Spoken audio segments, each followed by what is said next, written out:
स्वागत है आपका द न्यूज पर। मैं हूं आपके साथ शेरिन। सोनिया गांधी के सबसे ज्यादा करीबी और भारत के राष्ट्रवाद के दुश्मन जॉर्ज सोरोस के एनजीओ में एक अहम भूमिका निभाने वाले हर्ष मंदर के ऊपर केंद्र सरकार ने लिया है बड़ा एक्शन। दरअसल आपके लिए बता दें कि केंद्र सरकार ने हर्ष मंदर के एनजीओ यानी कि सेंटर फॉर इक्वलिटी स्टडीज के FCRA पंजीकरण को 6 महीने के लिए रद्द कर दिया गया है। जहां एक तरफ हर्ष मंदर के एनजीओ के ऊपर ये बड़ा एक्शन केंद्र सरकार की तरफ से लिया गया है, तो वहीं दूसरी तरफ केंद्र सरकार ने अपने आदेश यानी कि जो आदेश पारित किया गया है उसमें इसका कारण भी बताया है और कहा गया है कि 2011 से लेकर 2018 के बीच में हर्ष मंदर ने अपने इस एनजीओ में जो है वो FCRA को बिना बताए यानी कि उन्हें जानकारी दिए बिना ही 12,64,671 रुपए की जो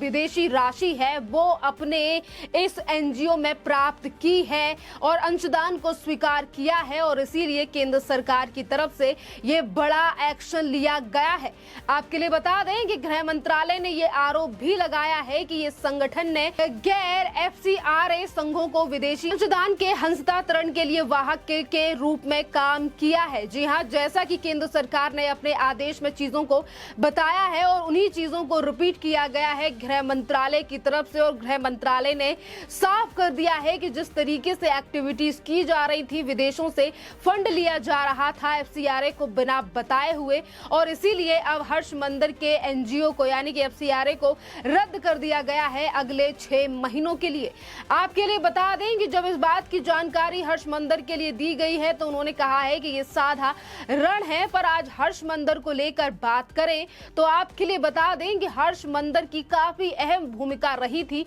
2020 में हुए शाहीन बाग के CAA के प्रोटेस्ट में। जिस तरीके से दंगे भड़काने के साथ साथ लोगों को रोड पर लाने और उन्हें किस तरीके से लगातार बयानबाजी हर्ष मंदर की तरफ से की गई थी, आज शायद दिल्ली की जनता नहीं भूली है। पर आज जो केंद्र सरकार की तरफ से एक्शन लिया गया है, शायद ये उस रिपोर्ट पर एक्शन लिया गया है, क्योंकि इसी साल 20 मार्च 2023 में केंद्र सरकार की तरफ से CBI से यह अनुरोध किया गया था कि हर्ष मंदर के एनजीओ की जांच की जाए। यानी कि पहले CBI को काम पर लगाया गया था और अब जो है वो केंद्र सरकार ने FCRA को रद्द कर दिया है हर्ष मंदर के एनजीओ पर। आपके लिए बता दें कि हर्ष मंदर जो है वो सेंटर ऑफ इक्विटी स्टडीज के नाम से संगठन चलाते हैं, जो जॉर्ज सोरोस के पैसों से भारत विरोधी गतिविधियों को अंजाम देते हैं। और इसी एनजीओ ने CAA के विरोध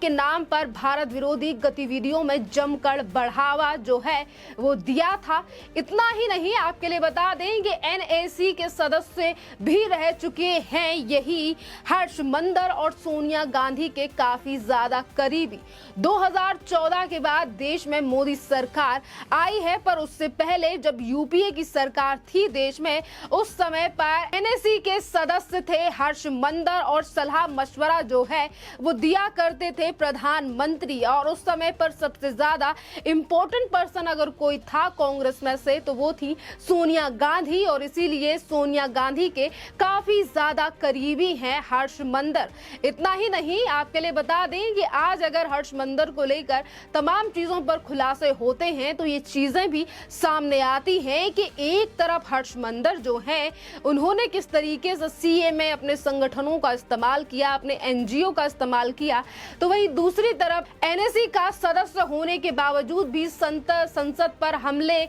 के दोषी मोहम्मद अफजल गुरु को भी फांसी से बचाने के लिए निरंतर कोर्ट में याचिका डालने वाला भी कोई और नहीं बल्कि हर्ष मंदर ही थे। और इसी के साथ हम आपके लिए बता दें कि सिर्फ संसद ही नहीं बल्कि जब 26/11 का बॉम्ब ब्लास्ट हुआ था और जिस तरीके से एक आतंकी कसाब पकड़ा गया था और कसाब को बचाने के लिए भी सबसे पहले आगे कोई और नहीं बल्कि हर्ष मंदर ही सामने आए थे और उनकी तरफ से तमाम टिप्पणियां जो हैं वो कसाब को लेकर की गई थी। यानी कि किस तरीके से आतंकियों को बचाने में हमेशा से ही हर्ष मंदर का नाम रहा है, और वहीं दूसरी तरफ जॉर्ज सोरोस को लेकर तो काफी ज्यादा आरोप जो है वो लगते ही रहे हैं हर्ष मंदर के ऊपर। दरअसल आपके लिए बता दें कि जॉर्ज सोरोस का मामला जो है वो अभी से नहीं है, बल्कि 2018 से ही जॉर्ज सोरोस जो है वो